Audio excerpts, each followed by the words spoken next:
Bueno, quiero que vaya conmigo, que Dios les bendiga a cada uno de ustedes, hermano. Quiero que vaya conmigo al libro de Éxodo, capítulo 17. Éxodo, capítulo 17. Vamos a leer del 1 hasta el versículo 7. Me va a ayudar también, ¿verdad?, en la lectura. Éxodo, capítulo 17, versículo del 1 hasta el versículo 7. El agua de la roca. El agua de la roca.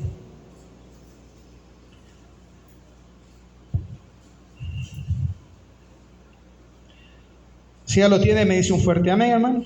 Amén. Leemos la palabra del Señor. Y dice: toda la congregación de los hijos de Israel partió del desierto de Sin por sus jornadas conforme al mandamiento de Jehová. Y acamparon en Refidim, y no había agua para que el pueblo bebiese. Lea usted también. Y altercó el pueblo con Moisés y dijeron: danos agua para que bebamos. Y Moisés le dijo: ¿por qué altercáis conmigo? ¿Por qué tentáis a Jehová? Así que el pueblo tuvo ahí sed y murmuró contra Moisés y dijo: ¿por qué nos hiciste subir de Egipto para matarnos de sed a nosotros, a nuestros hijos y a nuestros ganados? Entonces clamó Moisés a Jehová diciendo: ¿qué haré con este pueblo? De aquí a un poco me apedrearán.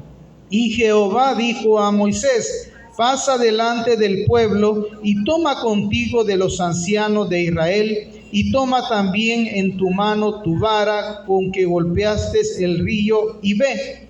He aquí yo estaré delante de ti, ahí sobre la peña de Ored, y golpearé la peña, y saldrá de ella agua, y beberá el pueblo. Y Moisés lo hizo así en presencia de los ancianos de Israel. Y llamó el nombre de aquel lugar Masá y Meribá, porque por la rencilla de los hijos de Israel, y porque tentaron a Jehová diciendo: ¿está pues Jehová entre nosotros o no? Vamos a orar. Padre, gracias le damos, Señor, por esta tarde. Bendice, Padre Celestial, su palabra. Habla nuestra vida, habla nuestro corazón. Enséñanos, Señor, todas las verdades que usted tiene, Señor, escritas en su palabra. Enséñanos, Señor, todos aquellos misterios, Padre Celestial, que todavía no hemos comprendido, Señor, acerca de ello. Suplicamos, Padre Celestial, que sea su bondad, Señor, y fuerza, Señor, para con cada uno de nosotros en este caminar, Señor, en tu palabra. Todo por cuanto lo hacemos, Señor, lo hacemos para honrar y glorificar su nombre. En el nombre de nuestro Señor y Salvador hemos orado. Amén y amén.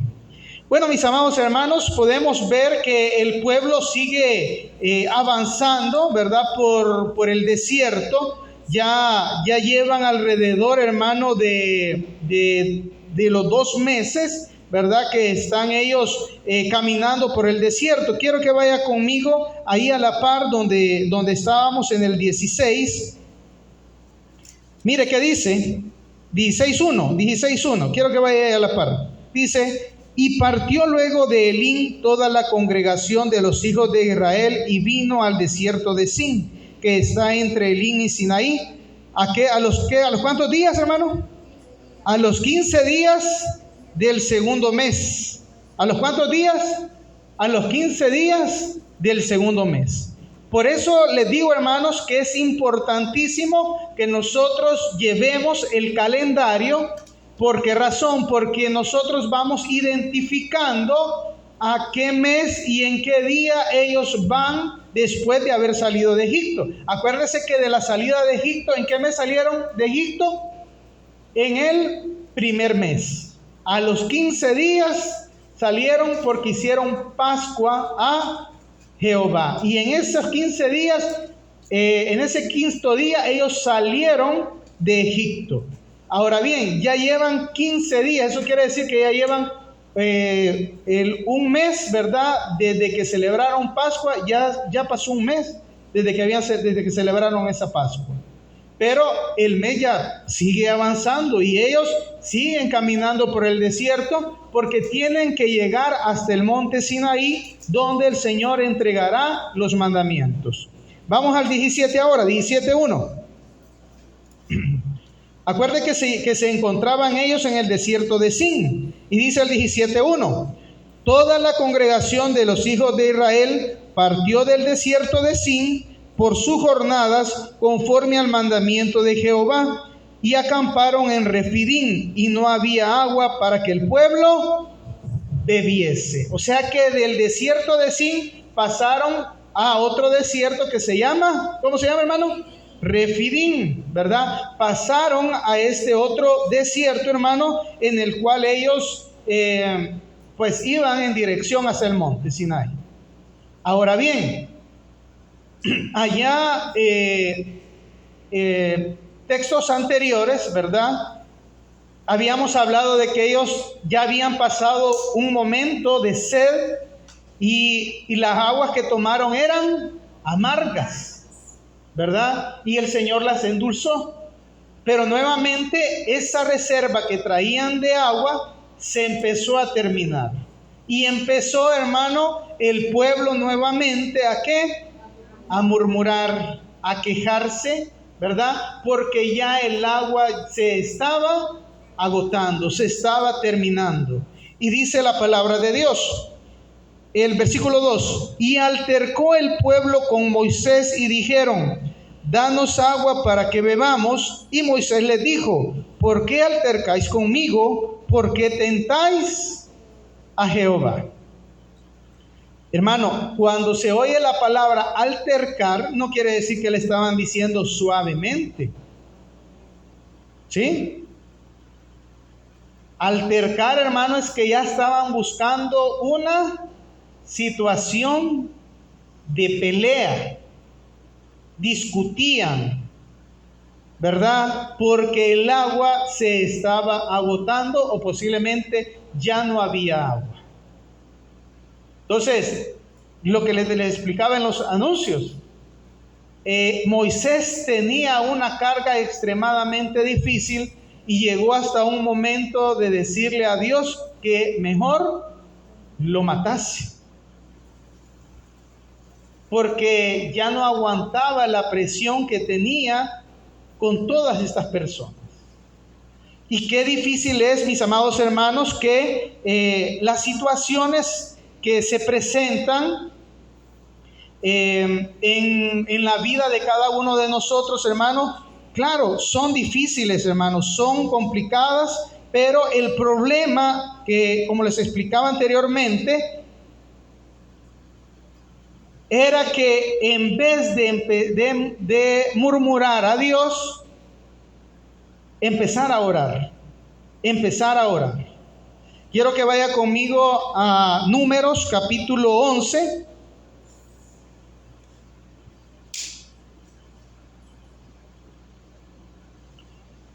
Números capítulo 11.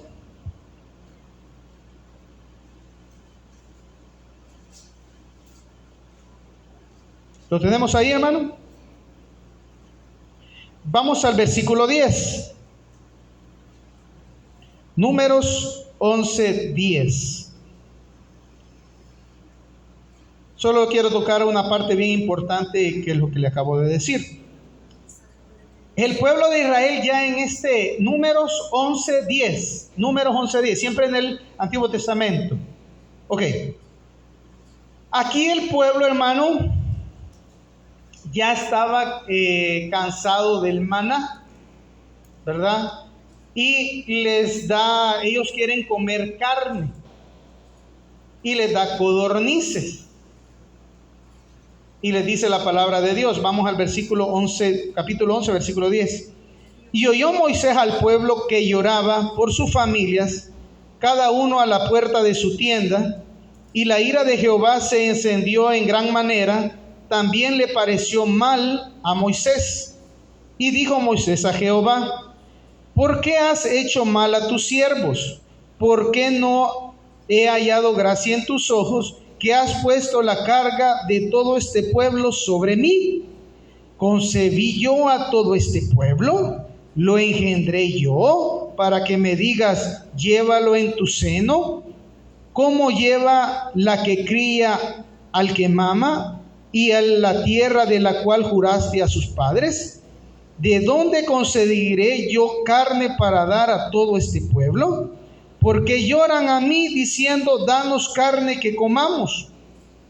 ¿No puedo yo solo soportar a todo este pueblo que me es pesado en demasía? Y si así lo haces tú conmigo, yo te ruego que me des muerte si he hallado gracia en tus ojos y que yo no vea mi mal. Aquí lo que quiero tocar, hermano, es que la presión le decía, yo he engendrado a todo este pueblo. O sea, Señor, es tu pueblo, no es el mío. Yo soy parte de ese pueblo. Pero a mí vienen como que yo soy el que les voy a dar. ¿Y yo de dónde les voy a dar? Dice Moisés, ¿verdad? Quieren comer carne, pero yo no tengo de dónde les voy a dar carne. Y a mí me vienen diciendo, y Moisés ya estaba, hermano, ya estaba cansado para llegar a decir, hermano, que mejor prefería, dame muerte mejor y que yo no vea todo este mal. Imagínense llegar una persona a pedirle a Dios que mejor lo matase, es porque ya estaba el pobre Moisés, ya estaba en una situación desesperada. Contestame, decime, porque yo no sé qué hacer. Bueno, el Señor le responde a la petición, ¿verdad? Y dice un versículo, me gustó, que dice, quiero ver, vamos al 11:19. Y les dice el Señor, no comeréis un día, o sea, ya cuando les está diciendo que les va a dar carne, ¿verdad? No comeréis un día, ni 2 días, ni 5 días, ni 10 días, ni 20 días, sino hasta un mes entero, hasta que os salga por las narices y la aborrezcáis, por cuanto menospreciasteis a Jehová que está en medio de vosotros, y lloraste delante de él diciendo, ¿para qué salimos acá de Egipto? O sea, hermano, que le dijo, bueno, ¿quieren carne? Pues les voy a dar carne hasta que se sacien, hasta que les salga por las narices la carne. ¿Por qué? Porque estaban siempre quejándose que mejor hubiéramos estado en Egipto. Y Dios ya les había probado tantas cosas, hermano. Ya Dios ya había hecho tantas cosas en la vida de ellos, hermano, y todavía hacían la queja, hermano, contra el Señor. Mis amados hermanos, yo sé que de aquí no hay ninguno, pero yo sé que más de algunos creyentes posiblemente nos pueden estar escuchando. ¿Qué pasa? Hay muchos, hermanos, que cuando las cuestiones se ponen difíciles, y les he dicho siempre, ¿quién tiene la culpa? Dios tiene la culpa. ¿A quién le echamos la culpa cuando las cosas no salen mal? A Dios. Dios es el culpable. Dios es porque me pasó esto. Dios es porque aquello que iba a hacer no me funcionó. Dios tiene la culpa. Cuando muchas veces, hermano, el murmurar, hermano, es lo peor que podemos hacer delante de Dios. Y gracias a Dios, hermano, que ahora no hay un pueblo enorme como el que había en aquel entonces. Pero, mis amados hermanos, siempre va a haber dentro del pueblo de Dios personas que murmuren. Siempre van a haber personas que van a estar en contra de la voluntad de Dios. Y eso tenemos que tener mucho cuidado nosotros como creyentes. Vayamos nuevamente allá en Éxodo porque quiero avanzar con esto porque es bastante extenso. Vamos al 17:2 para retomar lo que estábamos viendo. Y altercó el pueblo con Moisés y dijeron: danos agua para que bebamos. Y Moisés les dijo: ¿por qué altercáis con mí? ¿Por qué tentáis a Jehová? Vamos al siguiente. Así que el pueblo tuvo ahí sed, murmuró contra Moisés y dijo: ¿por qué nos hiciste subir de Egipto para matarnos de sed a nosotros, a nuestros hijos y a nuestro ganado? Empezó el pueblo a murmurar. Entonces clamó Moisés, vamos al 4. Entonces clamó Moisés a Jehová diciendo: ¿qué haré con este pueblo de aquí a un poco? ¿Qué dice, hermano? ¿Me van a apedrear? Hermano, esa situación estaba muy difícil para Moisés. ¿A cuántos nos han querido apedrear por algo, hermano? Yo sé que a nadie. Hermano, pero imagínense llegar hasta tener miedo de que más de alguno del pueblo comenzaran y apedreasen a Moisés. O sea, él tenía miedo de que atentaran con su vida.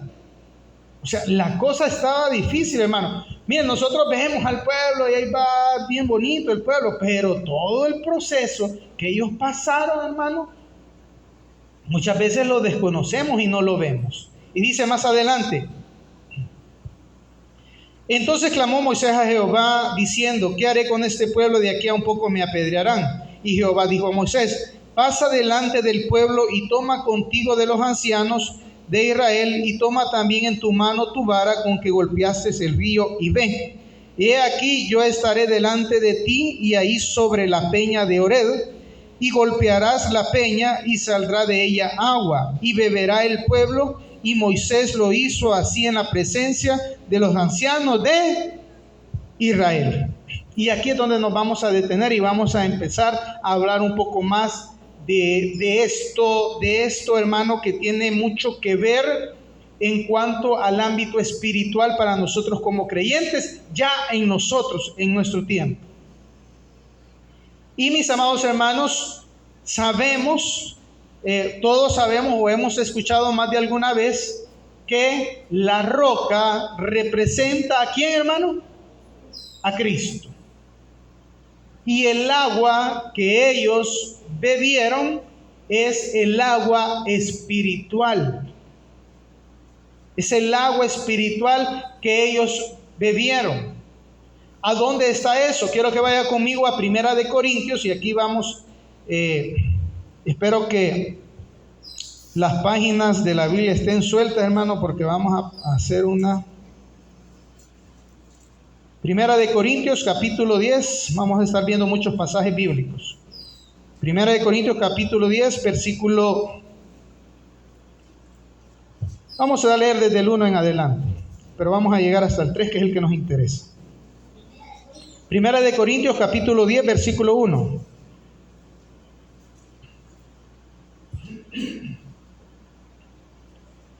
Amén. ¿Lo tenemos ahí? Dice, no me van a ir a 2 Corintios, es primero. ¿Por qué no quiero, hermanos, que ignoréis que nuestros padres todos estuvieron bajo la nube y todos pasaron el mar? Lea el 2.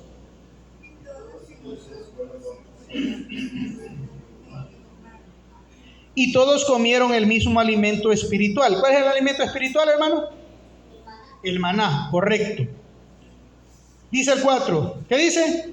Y todos bebieron la misma bebida espiritual, porque bebían de la roca espiritual que los seguía, y la roca era Cristo. El apóstol Pablo acá se está refiriendo a ese pasaje exactamente que acabamos de leer allá en Éxodo.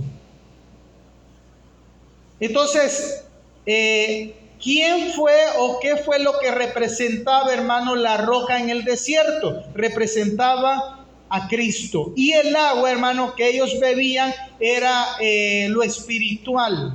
Cosa que en aquel momento no se comprendía y no se entendía, porque Cristo todavía no había sido revelado todavía. Cristo no había sido revelado. Hasta ahora nosotros, hermanos, comprendemos y entendemos que la roca es Cristo y que lo que Él da, hermano, que es su palabra, ¿verdad?, nos quita la sed.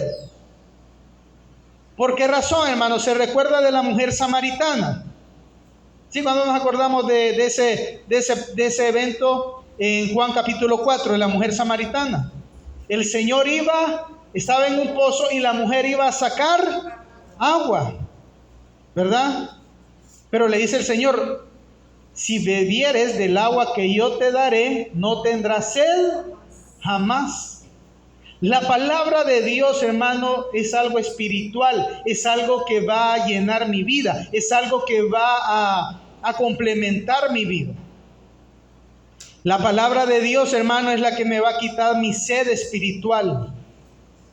Porque muchos de nosotros, hermanos, venimos ansiando una palabra para que nos quite aquello que llevamos dentro, aquello que sentimos, que no hay nada que nos aplaque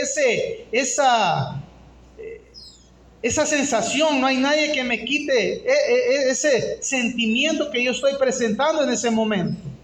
Y yo vengo a la iglesia y vengo a congregarme y yo vengo a buscar una palabra que me quite la sed.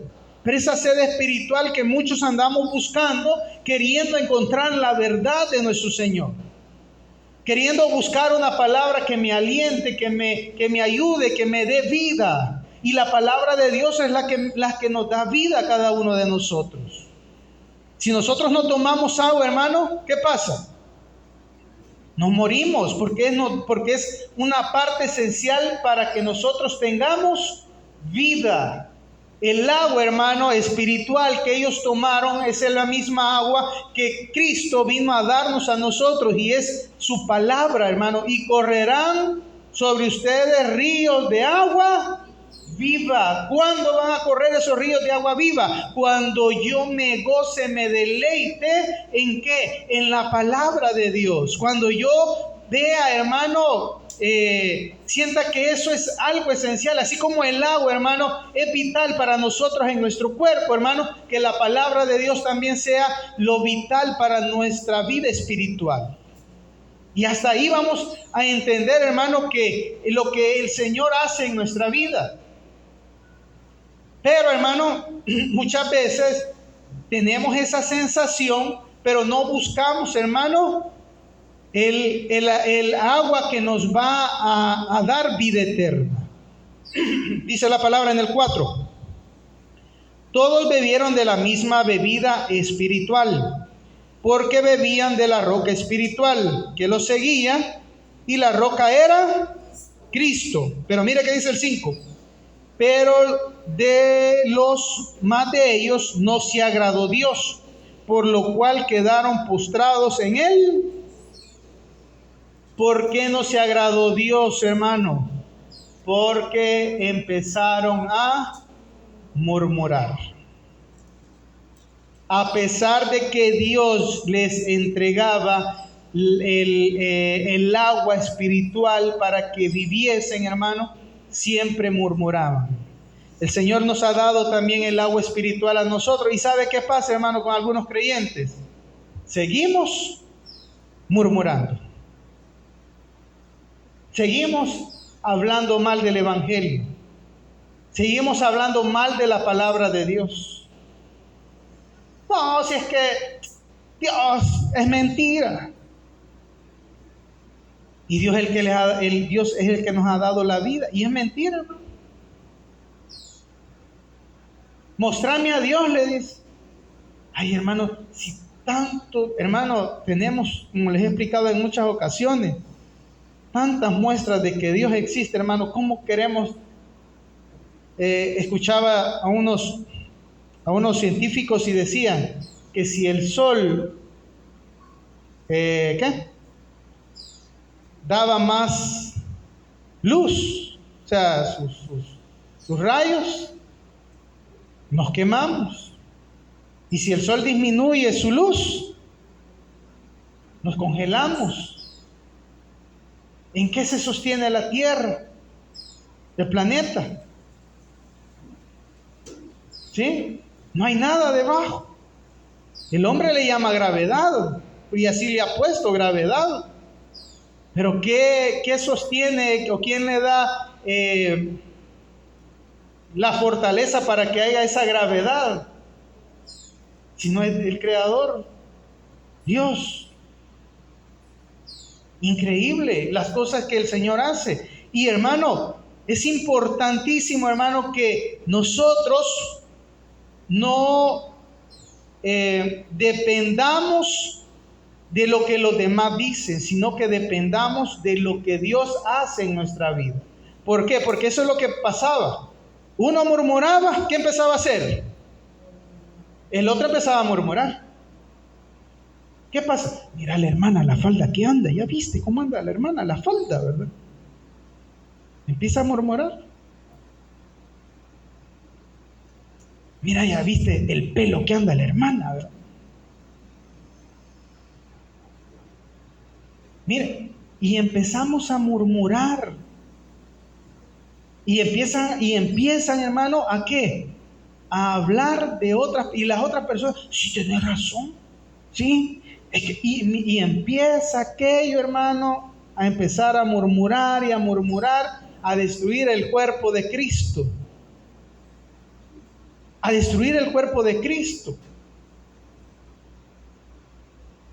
Entonces, hermano, hablamos mal del Evangelio también. Estamos dando un mal testimonio del Evangelio. Por eso es que el Señor nos manda a que nos apeguemos a los mandamientos. Cuando yo conozco los mandamientos, yo me estoy apegando a las normas, a las instrucciones de Dios en mi vida. ¿Para qué? Para que yo no pase esas cosas y deje en vergüenza el Evangelio. Porque no es cierto, hermano, que muchos evangélicos o muchos creyentes damos un mal testimonio. Bastante damos mal testimonio. Y eso, hermano, es lo difícil. Porque si estamos dando mal testimonio, estamos diciendo que Dios no puede hacer absolutamente nada en mi vida. Bueno, sigamos más adelante, porque aquí tengo muchos textos. Dice, vamos al 10:5. Pero los demás de ellos no se agradó Dios, por lo cual quedaron postrados en el desierto. Quiero que vaya conmigo a Números, capítulo 14. No me vaya a perder este Primera de Corintios, porque vamos a regresar ahí. Números 14.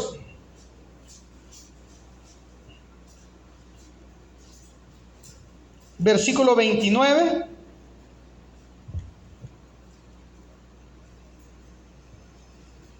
En adelante, vamos a llegar hasta el 35, porque me gustó toda esta lectura. ¿Lo tenemos ahí, hermano? Dice la palabra de Dios: en este desierto caerán vuestros cuerpos, todo el número de los que fueron contados entre vosotros, de 20 años arriba, los cuales han murmurado contra mí. Vosotros a la verdad no entraréis a la tierra, por la cual alcé mi mano y juré que os haría habitar en ella, exceptuando de Caleb, hijo de Jefoné, y a Josué, hijo de Nun, pero a vuestros niños, de los cuales dijisteis que serían por presa, yo los introduciré y ellos conocerán la tierra que vosotros despreciasteis. En cuanto a vosotros, vuestros cuerpos caerán en el desierto, y vuestros hijos andarán pastoreando en el desierto 40 años, y ellos llevarán vuestra rebeldía hasta que vuestro cuerpo sean consumidos en el desierto. Conforme al número de los días, de los 40 días en que reconocisteis la tierra, llevaréis vuestra iniquidad 40 años, un año por cada día conoceréis mi castigo. Yo Jehová he hablado y haré a toda la multitud esta multitud perversa se ha juntado contra mí, en este desierto serán consumados y ahí morirá. Aquel hermano que murmura, o que aquellos que murmuraron en el desierto, ¿de cuántos años? De 20 para arriba. ¿Qué pasó? Todos iban a morir, a exceptuando de 2 nada más que creyeron, a Caleb y a Josué. Ellos ya estaban mayores, eran los únicos, porque ellos eran los únicos que habían creído, que le habían dicho al pueblo, sí podemos conquistar la tierra prometida. De ahí los demás murmurando, peleando, buscando conflictos, situaciones difíciles, hermano. ¿Qué pasó? Murieron en el desierto. Tristemente, 19 para abajo, todos ellos entraron a la tierra prometida. Tristemente, pero así pasó, hermano. El pueblo, óigame, hermano, el pueblo que murmure, estoy hablando ya en la actualidad, el pueblo que murmure contra Dios no va a entrar a la tierra prometida. El pueblo que no le crea a Dios o los miembros del pueblo de Dios que murmuren contra Dios no van a entrar a la tierra prometida. ¿Y cuál es nuestra tierra prometida? Y vi cielos nuevos y tierra nueva. ¿Sí? Pero es necesario creerle a Dios y no murmurar contra Dios. Hacer las cosas como Dios quiere que las hagamos. ¿Por qué no entró a la tierra prometida? Por no creer y por desobedecer. ¿Por qué no va a entrar la persona al reino de los cielos? Por no creer y por desobedecer los mandamientos de Dios. Lo mismo, hermano. Pasa lo mismo, sigue aconteciendo y sigue pasando. Mucha gente desobediente a los mandamientos y no creyendo en Dios. Esas personas son las que van a resucitar para condenación. Pero aquellas personas que obedezcan a Dios y le crean a Él, esas son las personas que van a entrar a ese cielo nuevo y esa tierra nueva.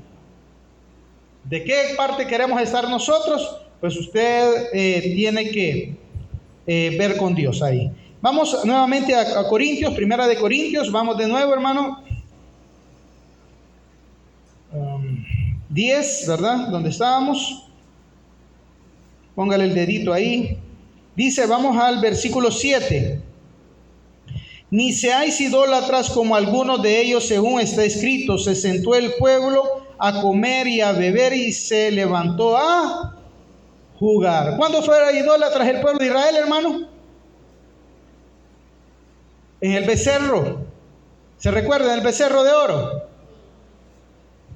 Empezaron a hacer fiesta, empezaron a beber, empezaron a comer. Fueron idólatras. Dice el 8. Ni forniquéis como algunos de ellos fornicaron y cayeron un día 23,000. ¿Cuántos cayeron, hermano? 23,000 es una gran cantidad, hermano. ¿Por qué? ¿Por qué? Fornicaron. ¿Cómo fornicó el pueblo? Le dijo el Señor. No, eso es una cosa de fornicar espiritualmente con Dios, teniendo otros dioses. Pero también les dijo, no se vayan a juntar con mujeres de otras naciones. ¿Por qué? Porque ellas los van a llevar a que adoren a sus dioses. ¿Y qué fue lo primero que fueron a hacer, hermano? Vieron que las mujeres extranjeras eran bonitas, los hombres extranjeros eran guapos, ¿verdad? Y vámonos, ¿verdad? Y empezaron a fornicar, adorando a otros dioses. Por eso es que el Señor les mandase a que no lo hicieran, porque era fácil, sencillo que ellos adorasen a otros dioses. Vamos más adelante. No tentéis al Señor como también algunos, en el 9, no tentéis al Señor como también algunos de ellos le tentaron y perecieron por la serpiente. Ni murmuréis como algunos de ellos murmuraron y perecieron por el destructor. Se recuerda, hermano, que empezaron a murmurar y el Señor pues ya estaba cansado y empezó a darles enfermedades. y murió mucha gente. Pero ¿qué pasó? Viene Moisés, ora nuevamente y le dice: Señor, la gente está muriendo. Vaya, haz una serpiente de bronce, le dice, ponle en una estaca, y que aquel que vea la serpiente de bronce se va a curar. Y pues así fue. Aquellos que empezaban a estar enfermos, porque era una enfermedad de muerte, tenían que ir a ver la serpiente de bronce y curarse. Era una forma, una manera que Dios les estaba dando todavía una oportunidad más. Pero a pesar de sí, siguieron murmurando. Vamos más adelante y dice, el 11, esta es una advertencia para nosotros, hermanos, póngale mucha atención. Y estas cosas les acontecieron como ejemplo y están escritas para amonestarnos a nosotros, a quienes han alcanzado los fines de los siglos. Así que el que piense estar firme, mire que no caiga. No os ha sobrevenido ninguna tentación que no sea humana, pero fiel es Dios, que no os dejará ser tentados más de lo que podéis resistir, sino que dará también juntamente con la tentación la salida para que podáis soportarlo. ¿Para qué se escribieron estas cosas, hermano? ¿Y por qué el apóstol está escribiendo estas cosas? Es para amonestarnos a nosotros, para que entendamos lo que hicieron ellos y no cometamos los mismos errores nosotros. ¿Cuál fue el error, hermano? ¿Cuál fue el error? La murmuración. Ahora bien, cuando usted y yo estemos en situación de tentación, ¿qué es lo que debemos de hacer? No decir, es que Dios me tentó, no. Y murmurar contra Dios porque estamos echándole la culpa que Dios es el que me está tentando. No, ¿qué es lo que tenemos que hacer? Cuando usted y yo estemos en una tentación, ¿qué es lo que debemos de hacer? ¿Qué es lo que no hizo el pueblo de Israel? ¿Qué no hizo? Orar. Ahí está.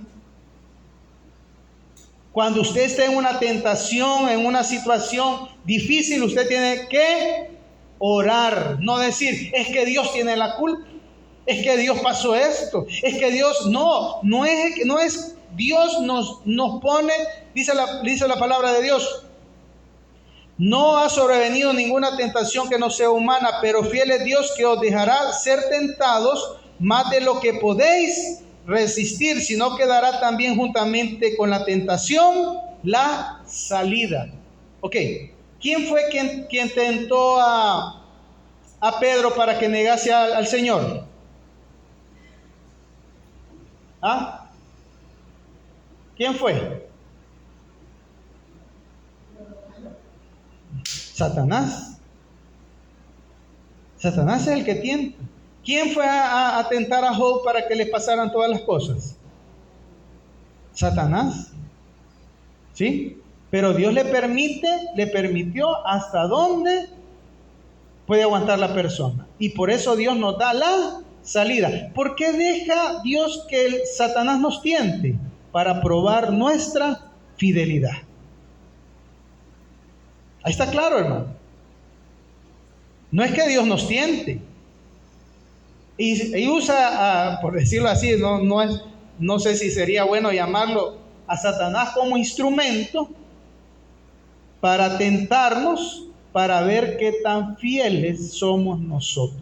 Y nos pone una tentación de que no la vamos a poder soportar. No, que sí podemos soportar, y que además de que nos pone una tentación que podamos soportarla, nos está dando la salida también. ¿Sí? ¿Y cuál es? La oración. Y usted sabe con qué es lo que usted está peleando carnalmente. Amén. Usted sabe con qué y yo estamos peleando carnalmente. Entonces, ¿qué quiere decir, hermano? Quiere decir que nosotros tenemos la capacidad de no ser tentados. Tenemos la capacidad de no ¿qué? De no fallarle a Dios. Tenemos la capacidad de permanecer fieles a Dios. ¿A quién utilizó el Padre para tentar a Jesús en el desierto? ¿A quién ocupó? ¿A Satanás o no? ¿Cuál fue una de las tentaciones? Que tenía hambre el Señor. Convierte esta piedra en pan, le dijo. ¿Y qué le dijo el Señor? No solo de pan vivirá el hombre. ¿Qué empezó a utilizar también? La palabra. Mire, aquel que conoce la palabra no va a ser tentado tan fácilmente. Pero ¿por qué muchos creyentes son tentados y caen? Porque no conocemos la palabra de Dios, porque no conocemos los mandamientos de Dios, porque no conocemos las consecuencias que vamos a pasar en la eternidad, hermano, alejados de Dios. No conocemos las consecuencias, porque van a haber consecuencias.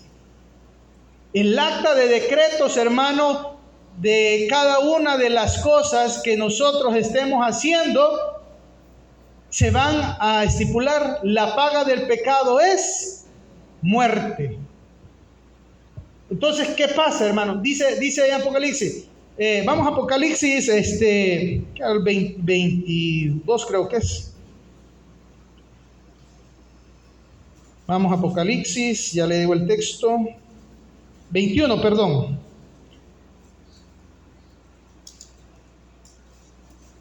(21:7).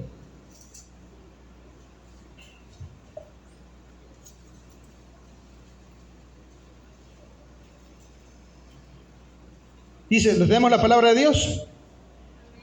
Dice, el que venciere heredará todas estas cosas, y yo seré su Dios, y él será mi hijo. Pero los cobardes, incrédulos, abominables, homicidas, fornicarios, hechiceros, idólatras y todos los mentirosos tendrán su parte en el lago que arde con fuego y azufre, que es la muerte segunda. ¿Qué quiere decir? Va a dejar de existir eternamente. ¿Cuál es la consecuencia del pecado? Dejar de existir eternamente. O sea, se acaba la vida totalmente.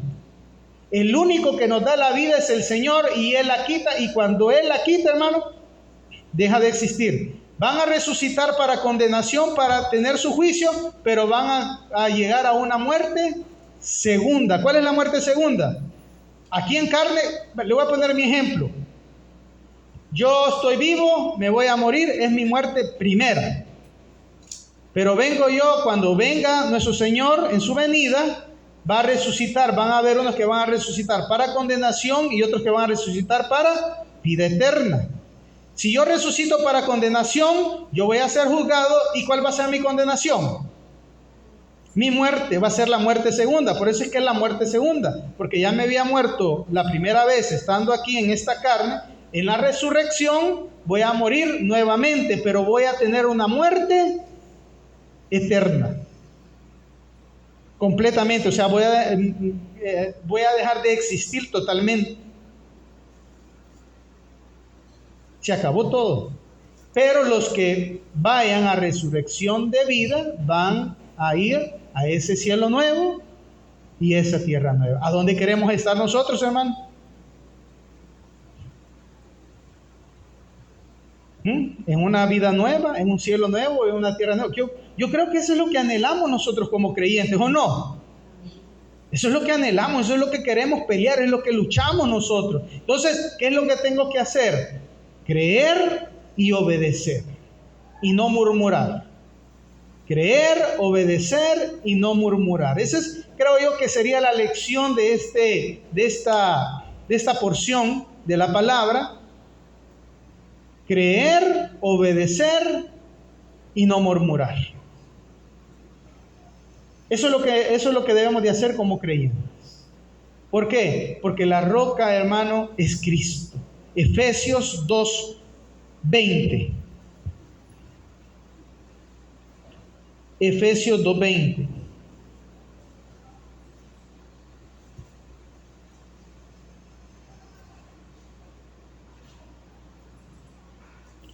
¿Lo tenemos, hermano? ¿Cuál es el fundamento que usted y yo debemos de tener? Mire qué dice la palabra de Dios. Edificados sobre el fundamento, ¿de quiénes? De los apóstoles. ¿De quién, hermano? De los profetas, siendo la principal piedra del ángulo Jesucristo mismo, en quien todo edificio bien coordinado va creciendo para ser un templo santo en el Señor, en quien vosotros también sois juntamente edificados para morada de Dios en el Espíritu. Amén. Aquí me quiero detener algo. ¿Cuántos sabemos qué es la piedra angular? Levánteme la mano. Levánteme la mano. ¿Sabemos qué es la piedra angular? ¿No? ¿No? Vaya. Dice, nosotros hemos leído en muchos versículos de la Biblia que Jesucristo es la piedra angular. Pero ¿qué significa esto de la piedra angular? La piedra angular, hermano, acuérdese que antes no habían columnas como las que nosotros hoy actualmente edificamos. ¿Qué es lo que hacían? Creaban una piedra que fuera angular, la piedra que iba de acá para acá. Esa es la piedra angular. Esa piedra iba en el fundamento. ¿Del qué? Del edificio. La piedra angular. Entonces, de ahí para allá se edificaba sobre esa piedra angular porque era el fundamento para que el edificio o la construcción que se hiciera, ¿qué pasa? Se mantuviera firme, no se moviera.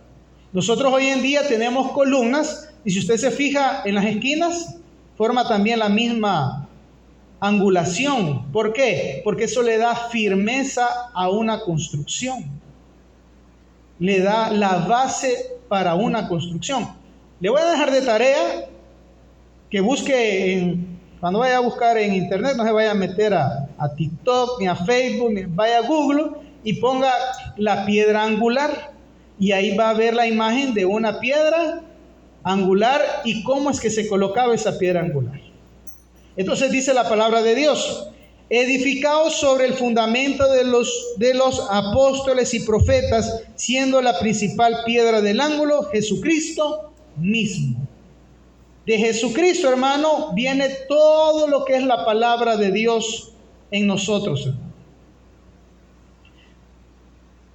¿Por qué? Porque el fundamento en el cual estaban los apóstoles y los profetas era en Jesucristo.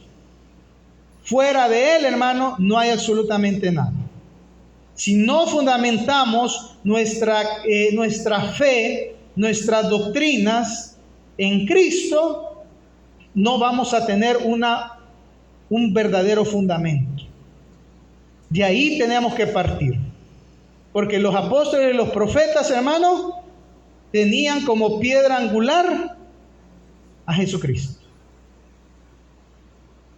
Nosotros igual, hermano. Nosotros tenemos que fundamentar nuestra fe, nuestra doctrina, nuestra enseñanza. ¿En quién? En Jesucristo. La roca, la piedra, ¿verdad? El tabernáculo de Dios. Ahí debemos nosotros, hermano, de fundamentar nuestra fe. ¿Por qué es necesario esto? Mira el 21. En quien todo el edificio bien coordinado va creciendo para ser un templo santo en él. ¿Qué somos nosotros ahora? Dice la palabra. Vosotros sois el templo y morada del Espíritu Santo de Dios. ¿Qué quiere decir esto? Si nosotros tenemos un buen fundamento y el Espíritu Santo de Dios está en nosotros, vamos a ir creciendo espiritualmente. Vamos a ir creciendo espiritualmente. Pero si nosotros apartamos algo de eso, hermano, no vamos a tener una edificación, como dice, bien coordinada.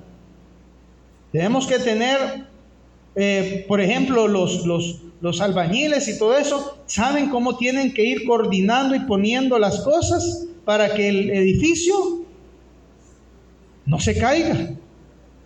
Coordinado todo. No vamos a hacer como los albañiles chambones, ¿verdad?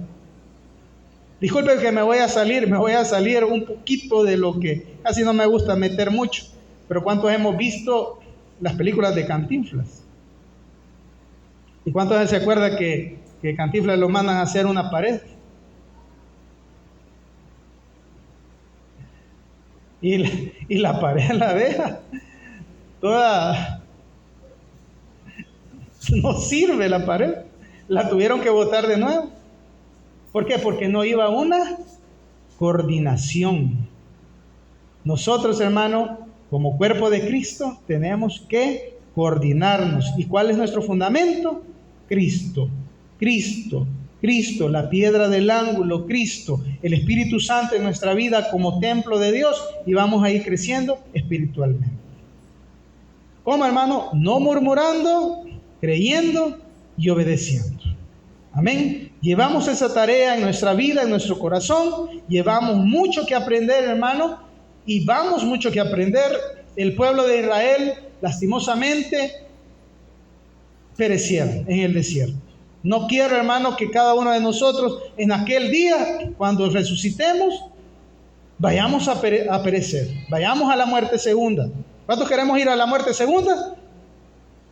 Nadie. Todos queremos vivir, ¿o no? Todos queremos seguir existiendo. Es por ello, hermano, que debemos ¿de qué? De hacer estas cosas, de buscar al Señor, de llevar al Señor, de hacer lo que Dios nos ha mandado a hacer.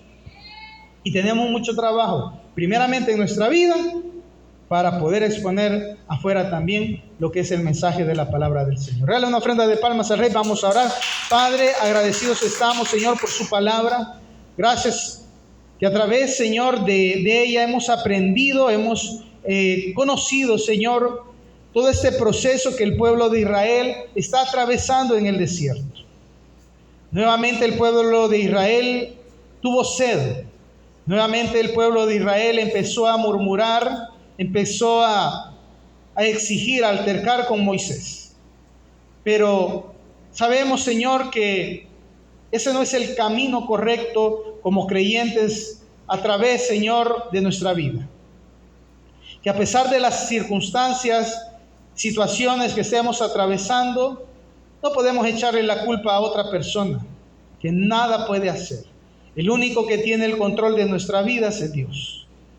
Y nada podemos hacer sin que Él lo permita. Todo está bajo el control, el dominio de nuestro Padre Celestial. Y alejados de Él, nada podemos hacer.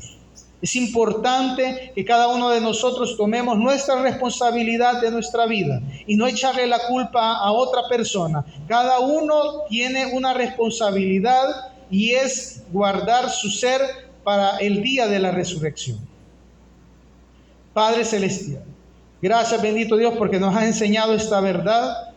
Y te pedimos, Padre Celestial, que cuando lleguen esas situaciones, esas tentaciones, Señor, usted nos pueda ayudar a través de la oración a salir libres, Señor, a ser libres de esa cautividad del pecado, a ser libres de esa cautividad, Señor, en la cual nos lleva a la muerte. Queremos, Señor, ser libres a través de su palabra. Dice la palabra de Dios: y conoceréis la verdad, y la verdad os hará libres. Y eso es lo que queremos, cada uno de nosotros, tener esa libertad en ti, Padre Celestial. Gracias por este tiempo. Bendice la vida de cada uno de mis hermanos. Sé que cada uno de nosotros traemos cargas, traemos situaciones en nuestra vida. Pero te pedimos y suplicamos, Padre Celestial, en esta tarde, que tú, Señor, hagas, Señor, lo que tienes que hacer en cada una de esas cargas que traemos. Tú conoces nuestras cargas, tú conoces nuestras debilidades. Ayúdanos, Padre Celestial. Dice tu palabra que podemos entrar confiadamente al trono de la gracia para obtener el oportuno socorro, Señor. Y venimos, Señor, porque tú eres el que va a socorrer, Señor, nuestra vida, el que nos va a ayudar, Señor, a caminar conforme a su voluntad, Padre. Gracias por este tiempo. Bendice, Señor, este inicio de semana que pronto comenzará, Señor. Gracias, bendito Dios, porque nos estás enseñando verdades que no conocíamos. Gracias, Padre Celestial, porque nos están enseñando, Señor, la palabra de Dios conforme a su voluntad, Padre. Bendice la vida de cada una de las madres, de los padres que están acá. Bendice la vida de los hijos, Señor. Bendice la vida, bendice los trabajos, Señor. Guarda, Señor, nuestra entrada y nuestra salida de nuestros hogares. Bendito Dios. Oramos, Padre Celestial, por esa situación adversa que estamos atravesando, que solamente usted tiene la solución a cada una de las cosas, Padre. Gracias, bendito Dios. Todo lo ponemos en sus manos. En el nombre de nuestro Señor y Salvador hemos orado. Amén y amén.